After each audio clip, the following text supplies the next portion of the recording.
Hare Krishna, everybody. Like so many devotees, I've just heard the news about the passing of Bhakti Charu Swami. And since he's both a very old and dear friend of mine and also one of the greatest disciples of Prabhupada, uh, it's of course my duty in many ways to say a few words about this.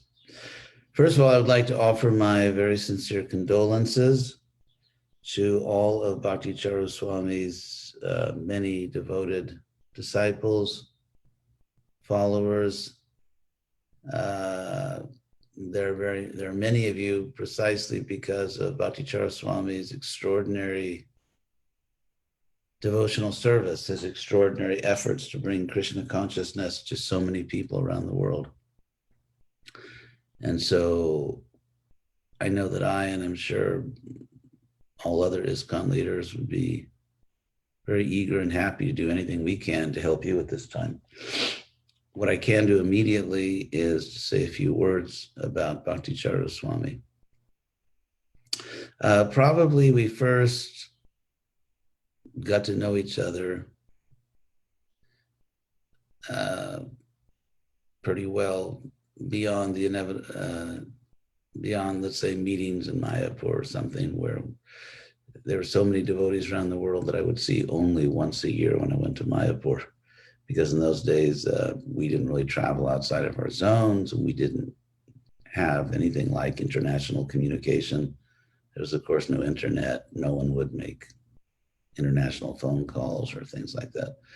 But in 1976, I went to Mayapur the month before the annual festival, the Gaur Purnima festival, to spend time with Prabhupada. And of course, Bhakti Charu Swami was there, and we really became good friends.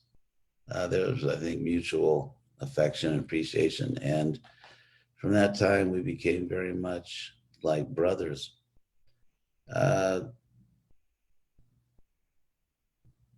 As everyone is saying, because it's absolutely true, Bhakti Charu Swami was extraordinarily kind, caring about other people, including myself, and friendly, very friendly, and always a perfect gentleman. So the next memory that comes to me is that Bhakti Charu Swami was present around the time that I decided that I should try to present the Mahabharata to the world. That was probably around 1979 or something, Prabhupada, of course, or perhaps 1978 even. Anyway, I decided that I wanted to, perhaps 1980, I wanted to translate Mahabharata. So I was in India, in Vrindavan. I went to Delhi, and I remember he was there. We met at the Delhi temple, and then we were actually even staying together at, I was staying at the temple president's apartment, which he gave to me to stay. And Bhakti Charu Swami was there, and we had very happy times together. I told him about my intention to present the Mahabharata. He was, of course, very encouraging. And I think it was at that time that we began a little joke between the two of us that continued actually throughout our friendship. And that is that I would joke, because he was of course, Prabhupada's most prominent Gaudiya disciple. Disciple was actually from Gaudiya, Lord Chaitanya's country. And in many ways, he preserved the very best of that culture, the high culture of that region. And so we would joke. We were always joking together. And I would call him. I called him BC because those are his initials, Bhakti Charu. And I said that he was, like very traditional, BC, like ancient. And then he joked, of course, naturally, he retorted and said that I was using initials for Acharya Deva. He said I was AD. I was much too modern. And so But of course, I mean, we would both laugh. It was, so we would joke like that actually for forever about whenever we meet each other. And we also worked together on an important project for ISKCON in around I can't remember, perhaps 1987, around there, 87 or 88. We had a situation in ISKCON where so many ISKCON gurus, important gurus with many disciples,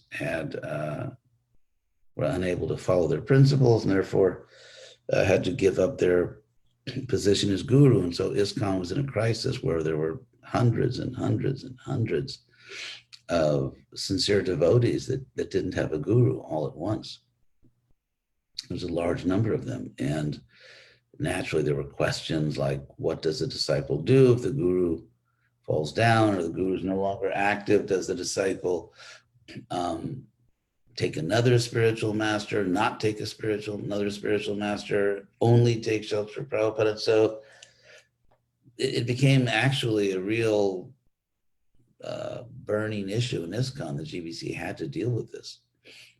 And so the GBC resolved to write a research paper to study this, not just to give their opinion, but to investigate what do our acharyas and shastras say about this.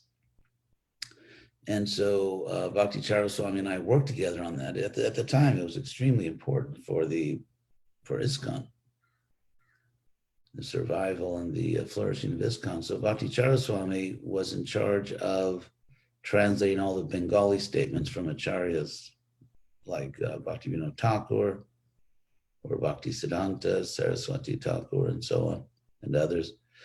And I was in charge of translating the Sanskrit from the Shastras. And we worked together on this. And I remember we, for hours and hours and hours, the two of us just worked together with very beautiful cooperation. And I think back to those days that it was so easy and agreeable to work with Bhakti Charu Swami, again, because he was a perfect gentleman and a very affectionate person, a very loving person. And of course, because it was Bhakti Charu Swami and myself, there was joking also, of course. And but I remember that as just it was a very tense issue, and it was such a pleasure to work with him on that. And so our translations of Bengali and Sanskrit authorities was a major part of that paper. And so again, it was always a pleasure to be with Bhakti Charu Swami, no matter what the particular service was. And perhaps the last thing I'll mention here in terms of memories, is that, and this is something many people don't know, even people that work with me, and that is that Bhakti Charu Swami played a very important leading role in making peace within ISKCON with Krishna West. He was the GBC chairman. That was perhaps it was 2016 or 17. Anyway, he was the GBC chairman. And by chance, we met in Orlando. I think I'd just flown back from Brazil. I came to Orlando to see my disciple, Ishan, and his wife, Krishna Varna, Krishna West Center. And Bhakti Charu was in the Orlando area with his disciples. That was before he developed that beautiful rural community in Florida. And so we met. So at that time, the relationship between Krishna West and a number of ISKCON leaders was very tense. It was sort of like a Cold War, and both sides were sort of dug in.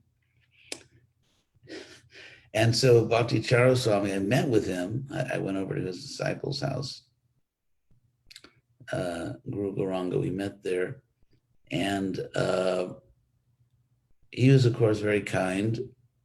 And he was determined to make peace. As Jesus said, blessed are the peacemakers. So Bhakti Charu Swami was determined to make peace and to resolve this problem and to use his position as GBC chairman to do that. So we talked, and naturally I told him my grievances. And he was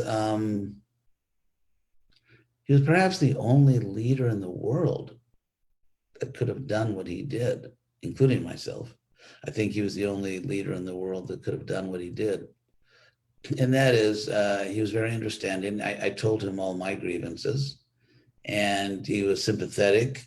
He understood. He didn't just say, oh, you're making that up, or that's not important. And so, and really, we sort of fell back on our old friendship, which had been one of great mutual affection and trust. And so he then came up with this idea, which he really insisted on. And that is, he said to me, you should return to the GBC. That the way to resolve this is, as Prabhupada taught, we all sit down together. And so what that means in practical terms is, because of your history and all the things you've done, you should be on the GBC. And that had a very strong effect on me.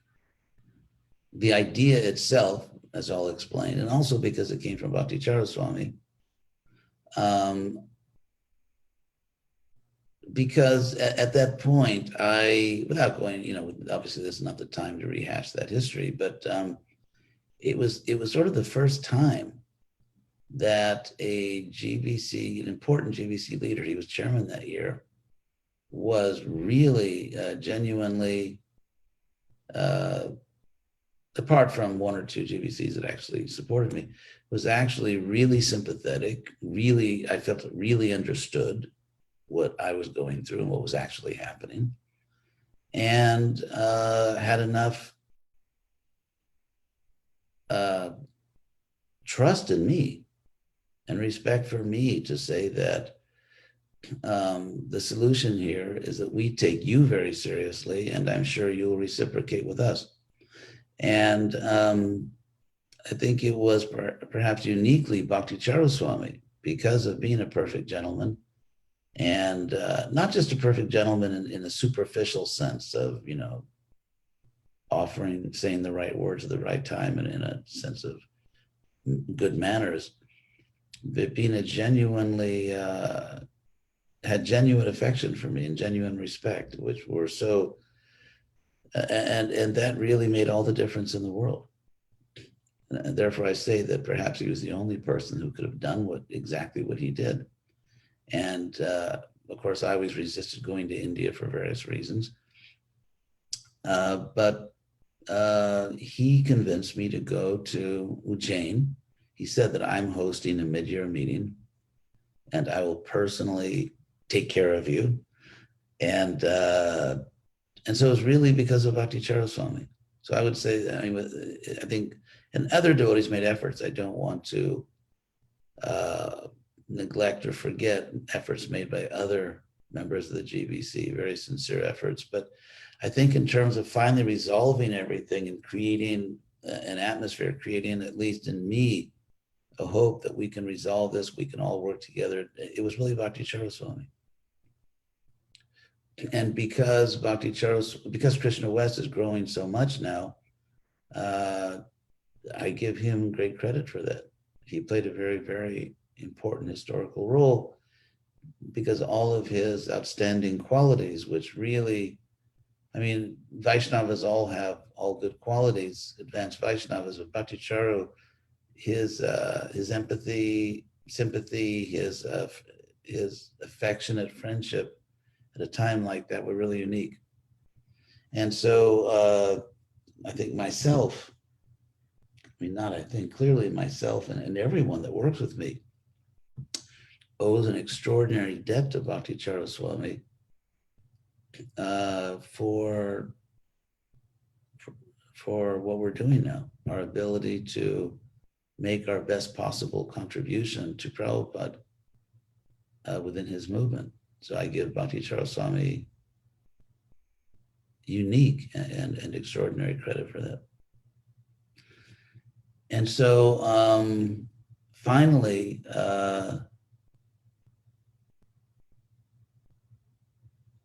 as we know, I mean, what I want to say, and it's what every serious follower of Prabhupada will say, every serious, I think, servant of Krishna will say, in that if ever there was a case of someone leaving this world with and leaving behind absolutely no doubt whatsoever about their destination, it's certainly this case. Bhakti Charu Swami's complete devotion to Prabhupada at every level. I mean, he had. I remember when I was much younger than now, and I first used to see Bhakti Charu Swami with Prabhupada, I was really sort of astonished because not only was Bhakti Charu Swami an important disciple of Prabhupada in the sense that Prabhupada was extremely anxious to establish his movement in Gauda Desh and in India in general, and it was very difficult in those days to do so for various historical reasons. It was a great struggle. And so in Bhakti Charu Swami was one of the very first cases in ISKCON history where a very cultured, educated soul of extraordinary Vaishnava culture joined Prabhupada's movement in India. Prabhupada used to always lament that he always had to bring Western disciples. That's why, because he was very hard for Prabhupada because of various historical reasons, the way India was at the time, the social system and so on. It was very difficult for Prabhupada to make devotees from the higher classes. He made life members in huge numbers. And these were the leading citizens of India who would give what was in India a significant contribution. They would get all of Prabhupada's books, the right life membership program. Prabhupada started the life membership program in India because it was almost impossible to make devotees from really, the better families as we were doing in the West. In fact, when they had that, those who are younger won't remember this, but Indira Gandhi was prime minister.